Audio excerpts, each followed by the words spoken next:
ini pemilu paling brutal dalam sejarah. Betul. Saya calon anggota legislatif juga kemarin. Saya bertemu dengan banyak kepala desa yang mengaku dipanggil. Saya bertemu dengan kepala dinas yang mengaku disuruh. Dan baru kali ini, Bapak Ibu mohon maaf sepanjang sejarah, memilih presiden pun dapat amplop 300.000. Belum pernah dalam sejarah. Jadi pilpres kita turun derajat jadi kayak pilkades. Ini kan luar biasa. Lalu, kalau ini yang mau kita wariskan ke depan, buat apa kita punya pemilu? Karena sudah pasti pemilu itu akan dimenangkan yang punya kuasa dan yang punya uang. Tidak ada rumus lainnya. Karena kalau hari ini saya yakin, kalau nggak punya 30 miliar, susah masuk DPR RI. Untuk jadi anggota DPRD Kabupaten Kota setidaknya 4 miliar. Kalau dia provinsi mungkin 10-15 miliar.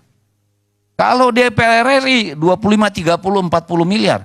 Demokrasi apa yang kita harapkan? Gimana negara kita ini ke depan? Ketika kemudian hasil pemilunya, kita sudah akan tahu hasilnya. Pasti orang yang berkuasa, atau punya kekuasaan, atau orang yang punya uang. Ini kan perlu menjadi catatan untuk kita semua. Lalu kebijakan apa, undang-undang apa yang harus kita periksa dalam hak angket? Saya kira banyak sekali. Tadi sudah dikatakan soal bansos.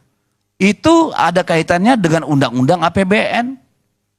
Bolehkah yang namanya untuk bansos itu ditarik ke depan? Urgensinya apa sampai 90 triliun? Apa pentingnya sehingga harus seorang presiden membagi bansos di mana-mana? Apakah itu sudah benar? Bagaimana dengan kabinet? Bagaimana dengan perangkat pemerintah? Apakah ada kaitannya itu dengan pemilu? Kita pengen tahu. Kita juga ingin tahu undang-undang keuangan negara. Bagaimana ini cerita? Mungkin kita juga perlu periksa bagaimana dengan PPATK. Kita mendengar kabar semua perusahaan tambang itu diancam dengan RKAP kalau tidak setor duit atau kalau tidak cawe-cawe. Ini kan persoalan-persoalan yang perlu dicarikan klarifikasi dan verifikasi. Supaya jangan hanya menjadi buah bibir di publik. Kita berharap proses pemilu ini adalah proses beradab untuk melahirkan pemimpin-pemimpin yang ada di lembaga legislatif maupun di lembaga eksekutif. Kalau anggota legislatif dan eksekutifnya saja sudah seperti ini, bagaimana kita bisa bermimpi bahwa yang namanya pilkada akan menjadi sebuah proses yang bermartabat.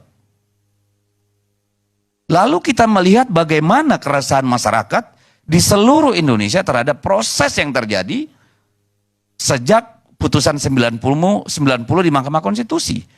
Bagaimana hampir seluruh perguruan tinggi besar bersuara menyampaikan keprihatinan atas hilangnya etika, moral, pelanggaran hukum, konstitusi dalam pelaksanaan pemilu kita. Apakah suara ini akan kita abaikan? Lalu demokrasi kaya apa yang kita mau wariskan? Ini kan problem yang sangat besar bagi kita. Bukan sekedar siapa yang menang, siapa yang kalah, berapa suaranya, itu bukan ranah angket. Kalau bicara hasil pemilu, silakan Anda berdebat dengan KPU, dengan Bawaslu. Kalau soal pelanggaran. Soal hasil sengketa pemilu, silakan ke MK. Angket hal yang berbeda dengan itu. Jadi seharusnya siapapun tidak perlu bernada negatif atau miring terhadap hak angket. Bawaslu nggak perlu ngomong, ngapain DPR bikin angket? Bawaslu itu bukan pengawas DPR. DPR itu yang mengawasi Bawaslu. Ngapain juga KPU komentar? Karena DPR melaksanakan fungsinya secara konstitusi. Jadi terus terang, mungkin orang tidak berani ngomong. Kita tahu